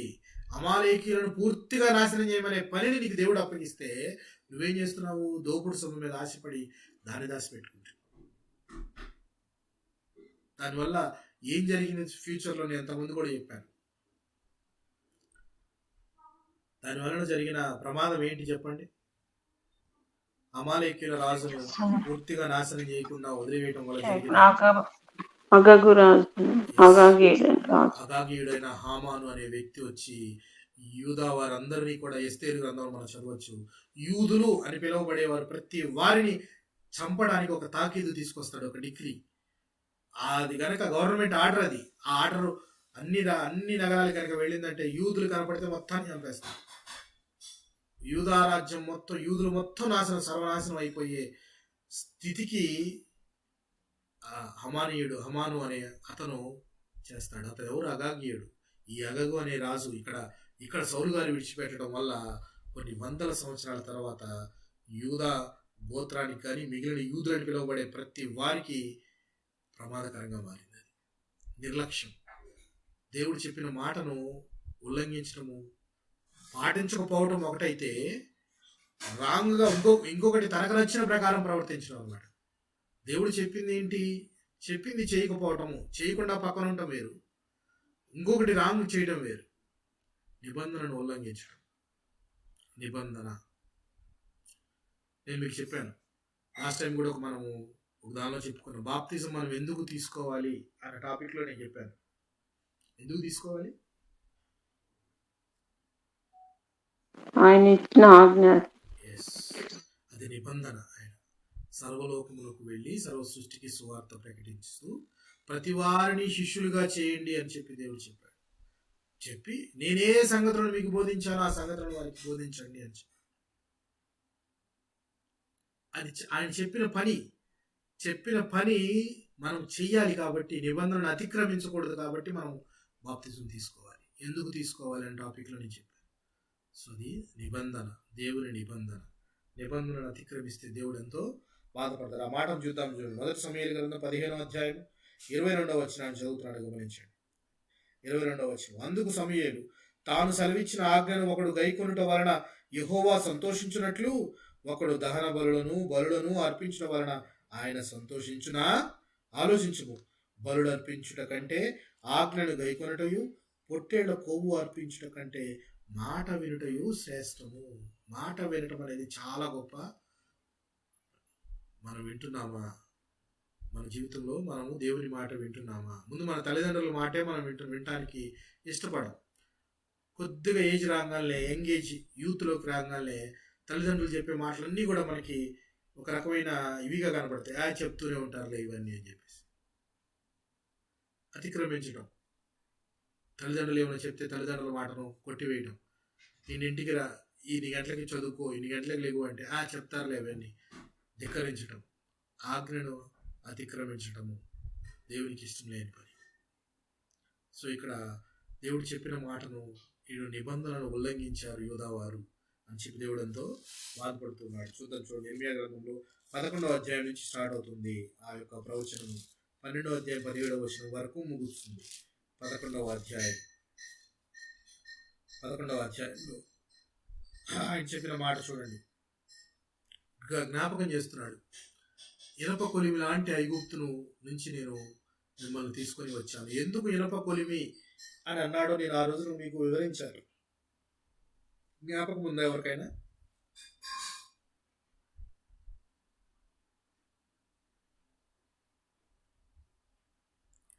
ఇనప కొలిమి అని ఎందుకు అన్నాడు ఐగుప్తుని అనేది నేను ఆ రోజున వివరించాను. మీ జ్ఞాపకం ఉందా ఎవరికైనా? ఇశ్రాయేలీయులు శ్రమ పడ్డారు అక్కడ వాళ్ళ దగ్గర. శ్రమలు ఐగుప్తులో వీరంతా కూడా ప్రశాంతంగా గడిపారు. ఆ జీవనము ప్రశాంతంగా జీవనం గడపలేదు. బానిసలుగా బ్రతికారు. బానిసకు ఏమి అధికారం ఉంటుంది? అధికారం ఉండదు. వాళ్ళు ఏది చెప్తే అది చేయాలి. వారు చెప్పిన పనులన్నీ చేయాలి. నేను ఆ రోజు మీకు చదివి కూడా చెప్పాను.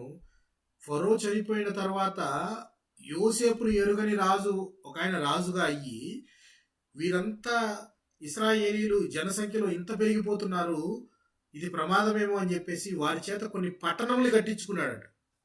పట్టణంలో కట్టించుకున్నారంటే అర్థం ఏంటి? వీరిని వెట్టి చాకిరికి అపాయింట్ చేశాడనే కదా. అవునా కాదండి? అంతేనా? వెట్టి చాకిరికి అపాయింట్ చేశాడు. అదే యోసేపు గారు ఉన్నప్పుడు వీళ్ళ యొక్క పరిస్థితి ఏంటి? యోసేపు గారు ఉన్నప్పుడు వీళ్ళ పరిస్థితి ఏంటి? ఫరో రాజు చెప్పింది ఏంటి? మీ ఇష్టం వచ్చిన చోటు ఉండండి, మీకు కావాల్సినంత చోటు స్థలం తీసుకోండి అన్నారు. విస్తరించిపోయారు విపరీతంగా. వచ్చింది 70 మంది. ఎంతమంది అయ్యారు? 70 మందే వచ్చారు ఐగుప్తులోకి. కానీ ఎంతమంది అయ్యారు? 6 లక్షల పైచిలుకు మంది అయ్యారు. ఇంతగా అభివృద్ధి చెందడానికి అక్కడ వారి జీవితము చాలా ప్రశాంతంగాను వాళ్ళకి అన్ని అనుకూలంగానే ఉన్నాయి. కానీ ఎప్పుడైతే యోసేపును ఎరుగని రాజుగా అయినాడో ఆయన చూసి వీరి చేత వెట్టి చాకిరీ చేయించాడు. వెట్టి చాకిరీ చేయించాడంటే వాళ్ళలో ఇక అధికారం లేదు. ఒకరి కింద బ్రతకటమే. హింసలు అనుభవించారు, బాధలు అనుభవించారు. సో ఇవన్నీ అనుభవిస్తుంటే అది ఒక ఇనప కొలిమి. అంటే కొలిమిలో ఎప్పుడు మంట మండుచునే ఉంటుంది. కొలిమి దానిలో గాలి ఇస్తూ ఉంటే మండుతూ ఉంటుంది అన్నమాట. సో అలాగ వారి యొక్క వెట్టి చాకిరి ఇక ఎప్పటికీ ఎండు కాదేమో అన్నట్లుగా నడుస్తూ ఉండేది. ఎప్పుడైతే మొరపెట్టుకున్నారో దేవుడు తన బాహుబలం చేత ఐగుప్తు నుంచి వీళ్ళని తీసుకొని వచ్చానని చెప్పి దేవుడు చెప్తాడు. ఎందుకు అది జ్ఞాపకం చేస్తున్నాడు అంటే, ఎప్పుడైతే నేను మిమ్మల్ని తీసుకొని వచ్చినప్పుడు సీనాయి పర్వతం మీద ఏం చేశాడు దేవుడు? వీరికి ఏమిచ్చాడు? వీరికి ధర్మశాస్త్ర గ్రంథాన్ని ఇచ్చాడు. ధర్మశాస్త్ర గ్రంథాన్ని ఇచ్చింది ఎందుకు? పుస్తకం ఇచ్చింది ఎందుకు? ఇంట్లో పెట్టుకొని పూజ చేయమనా, లేకపోతే ఆ పుస్తకం తీసుకెళ్ళి ఎక్కడో మూల పెట్టమనా, లేకపోతే ఆ పుస్తకాన్ని తీసుకెళ్ళి ఎక్కడో జాగ్రత్తగా నిబంధన మందస్సుల దగ్గర ఆ పుస్తకాన్ని పెట్టేసేసి అవి పెట్టి వాటిని మన హృదయంలో పెట్టుకోకుండా పక్కన పెట్టి ఉంచడానికి? దేనికోసం ఇచ్చాడు ధర్మశాస్త్ర గ్రంథం దేవుడు? పాటించడానికి. ధర్మశాస్త్ర గ్రంథాన్ని ఆజ్ఞలను ముందు అతిక్రమించకుండా ఏది తప్పు ఏది ఒప్పు తెలియడానికి చాలా క్లియర్గా ఆయన నిబంధన ఇచ్చాడు. ఆ రోజునే సినాయి పర్వతం మీద ఇచ్చాడు. అంటే కనాను అనే ప్రాంతంలోకి మీరు వెళుతున్నారు, కొత్త జీవితంలోకి మీరు వెళ్ళబోతున్నారు, కొత్త అవకాశాలు మీకు రాకపోతున్నాయి, మీరు స్వేచ్ఛా జీవితంలోకి వెళ్ళబోతున్నారు. అప్పుడు మీరు ఎలా ఉండాలి అనేది దేవుడు చాలా క్లియర్గా డిఫైన్ చేశాడు. రక్షణలోకి నడిచిన వారికి కూడా చాలా మంది కొత్తగా రక్షణలోకి నడిచిన వారికి పాస్టర్స్ కూడా చెప్తూ ఉంటారు ఎలా నడుచుకోవాలి, ఏం చేయాలి. వెంటనే ఫస్ట్ తీసుకునేటప్పుడే చాలా మంది భయపెట్టే మాట, ఫస్ట్ చెప్పే మాట ఒకటే మాట, శోధనలు వస్తాయి అంట కదా. అన్నారా మీతో ఎవరైనా ఈ మాట? అన్నారు బ్రదర్. శోధనలు వస్తాయి అంట కదా. నేను ఇందాకే చదువుకున్నాం మనం. ఇందాక హెబ్రీ పత్రికలో చదువుకున్నాం ఏంటి, తాను శోధింపబడి శ్రమ పొందెను గనుక, తాను శోధింపబడి శ్రమ పొందెను గనుక శోధింపబడు వానికి సహాయం చేయువాడినై ఉన్నాడు. ఎవరు? ప్రభు అయిన క్రీస్తు. ఎంత గొప్ప మాట చూడండి. శ్రమ ఆయన అనుభవించాడు కాబట్టి శ్రమ విలువ తెలుసు ఆయనకి. ఆయన పస్తులున్నాడు కాబట్టి, ఉపవాసం ఉన్నాడు కాబట్టి దాని విలువ తెలుసు ఆయనకి. సాతాను శోధనలు ఎట్టివో తెలుసు ఆయనకి. అందుకే తాను శ్రమ పొందెను గనుక, బాధను అనుభవించాడు కనుక శ్రమ పొందే వారందరికీ ఆయన తోడుగా ఉంటాడు. ఆయన తోడుగా ఉంటే ఇక దేన్నైనా మనం జయించగలం. ఇక శోధనలు ఏంది, సాతాను ఏంటి, అన్ని పటాపంచలేకపోతాయి. బట్ అది ఒక పరీక్ష, నీకు ఒక పరీక్ష. నువ్వు నిలబడగలుగుతావా లేదా? నిలబడగలుగుతావా లేదా? ఎస్, నిలబడాలి. సువర్ణము అగ్నిలోంచి వచ్చే బంగారం ఏమవుతుంది? అగ్నిలోంచి వచ్చే బంగారం ఏమవుతుంది? పరిశుద్ధపరచబడుతుంది. మస్టంతా తొలగిపోతుంది. ఆ పరీక్ష ద్వారా నువ్వు ఒక సువర్ణంగా తయారవుతావు. దేవుని కొరకు ప్రాణం పెట్టే, దేవుని కొరకు లక్ష్యం ఉంచే ఒక విశ్వాసిగా నువ్వు బయటకు వస్తావు. నీ విశ్వాసము నలుగురికి ఒక గొప్ప సాక్ష్యంగా నిలబడుతుంది. సంఘంలో నిన్ను చూసి మరొక నలుగురు సిద్ధపడతారు రక్షణలోకి నడవడానికి. అంతేకాని శ్రమలను మనము వేరే యాంగిల్లో చూడకూడదు. శ్రమలు it's a part of our life. క్రైస్తవునిగా జీవించడమే ఒక శ్రమ. ఇందాక చదువుకున్నాం కదా, మనం జీవితకాలం అంతా మరణం అనే భయంతోనే జనాలు బతుకుతూ ఉంటారు. కానీ క్రైస్తవుడికి మరణం అంటే భయం ఉండాలా వద్దా? ఈలోక మరణం ఉండాలి. ఈలోక మరణం భయపడాల్సిన అవసరం లేదు. రెండవ మరణం గురించి భయం ఉండాలి మనకి. రెండవ మరణం గురించి భయం ఉంటే రక్షణలోకి నడుస్తాం. మనం రక్షణలోకి నడిచిన వారికి రెండవ మరణము భయమే లేదు. సేవ్ చేయబడ్డాం. క్రైస్తవునికి ఇక్కడ నేను ఇంతకుముందు కూడా చెప్పాను, చనిపోవటం అనేది జస్ట్ అడ్రస్ చేంజ్ అంతే. పరదైసులో నువ్వు భద్రపరచబడతావు. నీతిమంతుల కంటూ ప్రదేశం ఉంటే అందులో ఉంటావు. Comfortable place. దేవుని యొక్క రెండవ రాకడ కొరకు సిద్ధపడేవాడిగా ఉంటావు. లేపబడే సంఘంలో ఉండేవాడిగా ఉంటావు. బాధపడాల్సిన అవసరం లేదు. క్రైస్తవుడు చావుని ఆ విధంగా చూడాలి, మరణం అనేది. కానీ జీవితకాలం అంతా మరణం గురించి భయపడుతూ ఉండేవాడు అన్యుడు. నువ్వు భయపడాల్సిన పని లేదు. దేవుడు వచ్చి ఈ రోజున నిన్ను పిలిస్తే, ఈ రోజు రాత్రి దేవుడు నిన్ను పిలిస్తే నువ్వు సిద్ధమా? నువ్వు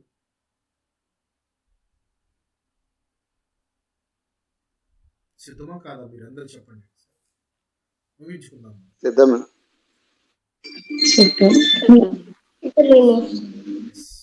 సిద్ధముగా లేకపోయినా మనం చేసేది ఏమి లేదు.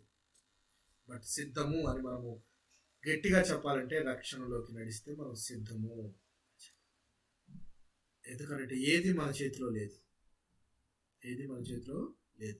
నెక్స్ట్ సెకండ్ ఏం జరగబోతుందో నోబడీ నోస్. అది దేవునికే తెలుసు. సో దేవుని యొక్క అధికారంలో ఉన్నాం కాబట్టి, మనం ఆయన అధీనంలో ఉన్నాం కాబట్టి మనం ఆయనకి మొరపెట్టుకునే వారంగా ఉండాలి. అంతేకాని క్రైస్తవుడు చావుని ఎప్పుడు ఎలా చూడాలంటే, తండ్రి వద్దకు వెళ్ళడానికి మనం ఒక స్టెప్ ముందుకు వేసాము. ఫైనల్గా తండ్రి వద్దకు వెళ్ళబోతున్నాము. మనల్ని సృష్టించిన సృష్టికర్తను మనము చూడబోతున్నాము. ఆయన మనల్ని ఎరిగి ఉన్నాడు. మనము ఆయనని ఎరుగుటకు, ఆయనని చూచుటకు, ఆయన సన్నిధిలో కూర్చొని స్తుతించుటకు మనము వెళ్ళబోతున్నాము అని ఆనందపడాలి క్రైస్తవుడు చావును చూసే విధానం. సో నిబంధనను ఉల్లంఘించడము అనేది గుర్తుపెట్టుకోవాలి, దేవుడు ఇష్టపడని ఒక క్రియ. సో మనమంతా కూడా నిబంధనను ఉల్లంఘిస్తున్నామేమో. మనం కూడా నిబంధన అంటే ఏంటి? క్రైస్తవునిగా జీవించడం ఒక నిబంధన. పొరుగువాడిని ప్రేమించడం ఒక నిబంధన. క్రీస్తు పంచిన ప్రేమను నలుగురికి పంచడం ఒక నిబంధన. ఇలా చేయండి. దేవుడు ఏ మాటలైతే వారికి చెప్పాడో, నువ్వే మాటలు అర్థమయ్యి నువ్వు విశ్వాసిగా మారావో ఆ మాటలు నలుగురికి చెప్పడం ఒక నిబంధన. దేవుడు చెప్పమన్నాడు కాబట్టి అది నిబంధన. అవి మీరకుండా నువ్వు జీవించే విధంగా ఉండాలి అని చెప్తున్నాడు. అయితే ఈ 11వ అధ్యాయంలో ఆయన దేవుడు జ్ఞాపకం చేస్తున్న మాట ఏంటంటే, ఇనప కొలిమి లాంటి ఐగుప్తులోంచి మిమ్మల్ని తీసుకొచ్చినప్పుడు మీ పితరులకు నేను ధర్మశాస్త్ర గ్రంథాన్ని ఇచ్చాను. అలాగే పెందల కడనే నేను అనేక మందిని పంపించాను అని చెప్తున్నాడు. చూడండి, ఐగుప్తులో నుండి మీ పితరులను రప్పించిన దినం మొదలుకొని నేటి వరకు నేను గట్టిగాను ఖండితముగాను చెప్పుచుతూ వచ్చి తిని, నా మాట వినుడి అని పెందల కడ లేచి చెప్పుచూ వచ్చి తిని. పెందల కడనే లేచి దేవుడు చెప్పాడా, లేకపోతే ఎవరి చేత చెప్పించాడు? ప్రవక్తల చేత చెప్పించాడు. దేవుడు ఏ దినం నుంచి? మీ పితరులకు ధర్మశాస్త్ర గ్రంథం ఇచ్చిన దగ్గర నుంచి నేను చెప్తూనే వస్తున్నాను. ప్రవక్తలు, అనేక మంది ప్రవక్తలను పంపించాను. ఇర్మియా గారి ముందు ప్రవక్తలు లేరా? ఎంతమంది ప్రవక్తలను? పెందల కడనే అంటే ఇల్లు కాలిపోక ముందే సరిదిద్దుకోవాల్సిన అవసరం ఉంది. ఇల్లు కాలిపోక ముందే అంటే make the hay while the sun shines అంటే సూర్యుడు ఉండగానే ఇల్లు చక్క పెట్టుకోవాలి, దీపం ఉండగానే ఇల్లు చక్క పెట్టుకోవాలి. సమయం ఉంది ఇంకా. దేవుడు ధర్మశాస్త్ర గ్రంథం ఇచ్చే దగ్గర నుంచి ప్రతిరోజు వచ్చి చెప్తూనే ఉన్నాడు. వీడికి ఎవరో ఒక ప్రవక్తను పంపించి చెప్తున్నాడు, ఖండితంగా చెప్తున్నాడు, అది గట్టిగా చెప్తున్నాడు. అయినా కానీ వీళ్ళు వింటలేదు, నిబంధనలను ఉల్లంఘించేవారుగానే ఉంటూ ఉన్నారు. చూడండి, తమ దుష్ట హృదయంలో పుట్టు మూర్ఖత చొప్పున నడుచుతూ వినకపోయిరి. మూర్ఖ హృదయం అన్నమాట అది. ఇక మొండి హృదయం, మారదది. మారకుండా అలా ఉండిపోయారు. ఈ రోజున ఎలాంటి స్థితికి వచ్చారంటే ఇక పూర్తి నాశనానికి దగ్గరగా రాబోతూ ఉన్నారు అని చెప్తూ ఉన్నాడు. చూడండి, చెవి ఎగ్గిన వారు కాకపోయిరి, వారు అనుసరింపవలన నేను వారికి ఆజ్ఞాపించిన ఈ నిబంధన మాటలన్నిటినీ అనుసరించి నడవలేదు గనక నేను ఆ నిబంధనలోని వాటినన్నిటినీ వారి మీదకి రప్పించుదును.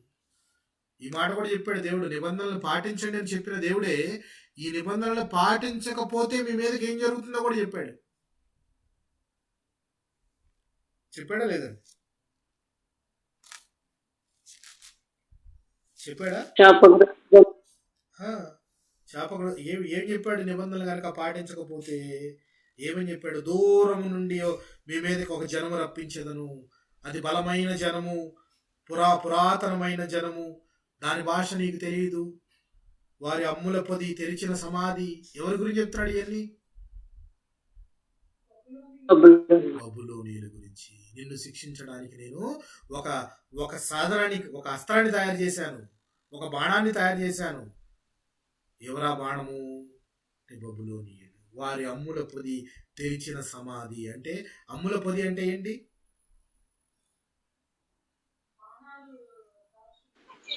బాణాలు పెట్టుకునే సంచి. బాణాలు పెట్టుకునే సంచి, అమ్ముల పొది, అందులో బాణాలు పెట్టుకుంటారు. అది తెరిచిన సమాధి అంట. అంటే దాని అర్థము, దాని బాణము తీసి వేసినప్పుడల్లా చావును కోరుకుంటుంది. 10 మందిని చంపి అందులోకి తీసుకుంటూ ఉంటుంది. సమాధి లాగా. పాతాళం ఎట్లా విపరీతంగా ఆశ పెట్టుకుని నోరు తెరుచుకుని ఉండదని చదువుకున్నాం కదా. అలాగా వారి యొక్క అమ్ముల పొది, తెరిచిన సమాధి అట. అంత క్రూరమైన జనం, పురాతనమైన జనం. వారి భాష నీకు రాదు.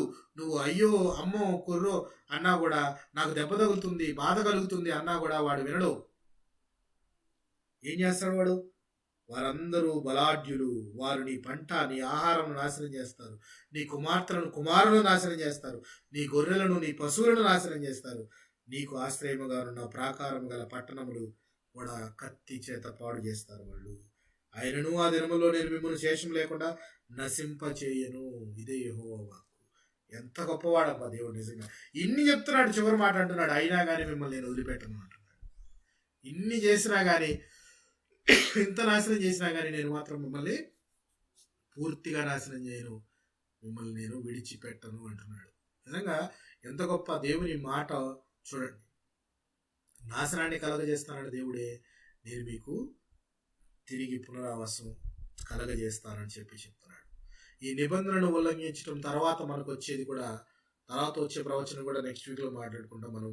యూదా పునరుద్ధరణ సహవాసం అంటే ఇంత నాశనం కాబోతుందని చెప్పిన దేవుడే తిరిగి మిమ్మల్ని పునరుద్ధరిస్తాను, తిరిగి మీతో సహవాసం నేను ఏర్పరచుకుంటాను అని ఒక కమిట్మెంట్, ఒక ప్రామిస్ చేస్తున్నాడు దేవుడు. ఇవన్నీ విన్నప్పటికీ కూడా వీళ్ళందరికీ దేవుని మాటలైతే ఎక్కలేదు, కానీ దేవుడు అన్న మాటలు వీళ్ళకి పరుషంగా మారి చెప్పిన ఇర్మియా గారిని కొట్టి సంఖ్యలేసి బండలో పడేశారు. ఇప్పుడు ఎప్పుడు మనం చెప్పుకున్న విషయాల్లో మంచి ఉంది, వీళ్ళు చేసిన చెడు ఉంది, వీళ్ళు చేసిన పాప కార్యాలు ఉన్నాయి, దేవుడు వీరిని శిక్షిస్తారన్న విధానం ఉంది, తిరిగి కాపాడుతారన్న విధానం కూడా ఉందా లేదా? తిరిగితే మీరు నా వైపుకి తిరిగితే నేను తిరుగుతానని చెప్పిన మాట ఉందా లేదా? ఉంది. ఉన్నా కానీ ఉంది పాస్టర్ గారు, ఉందండి. ఉన్నా కానీ మూర్ఖ హృదయము లెక్క చేయటం లేదు. మనం కూడా మూర్ఖ హృదయంలో ఇంకా నిజదేవుణ్ణి గుర్తించకుండా, క్రీస్తుని ప్రకటించకుండా, క్రీస్తుని విశ్వసించకుండా మన జీవితాలు ఉంటే మనము భయపడవలసిందే. రక్షణలోకి నడిస్తే మన లక్ష్యం ఎవరి మీద ఉండాలి? రక్షణలోకి నడిచిన వారందరికీ మీద యేసు మీద లక్ష్యం ఉంచాలి, క్రీస్తు మీద లక్ష్యం ఉంచాలి. మనం వాటి మీద లక్ష్యం ఉంచకుండా మిగిలిన వాటి మీద లక్ష్యం ఉంచుతున్నామేమో జ్ఞాపకం చేసుకుని దేవుడు ఈ సాయంకాల సమయంలో మనతో చెప్తున్న మాట, యేసు క్రీస్తు మీద లక్ష్యం ఉంచండి, మిగిలిన వాటి వేటి మీద అక్కర్లేదు. Cast all your burdens on him. మీ యొక్క బాధలు, కష్టాలు అన్నీ కూడా ఎవరి మీద వేయాలి? మీ చింత యావత్తు ఆయన మీద వేయండి, ఆయన చూసుకుంటాడు ప్రతిదీ. He is there to solve everything. He is our guide, he is our teacher. Okay, so దేవుడు ఈ కొద్ది మాటల్లో మన వెనుకలో దీవించి ఆశీర్వదించును గాక. ఆమేన్. కూడి వచ్చిన అందరికీ మరొకసారి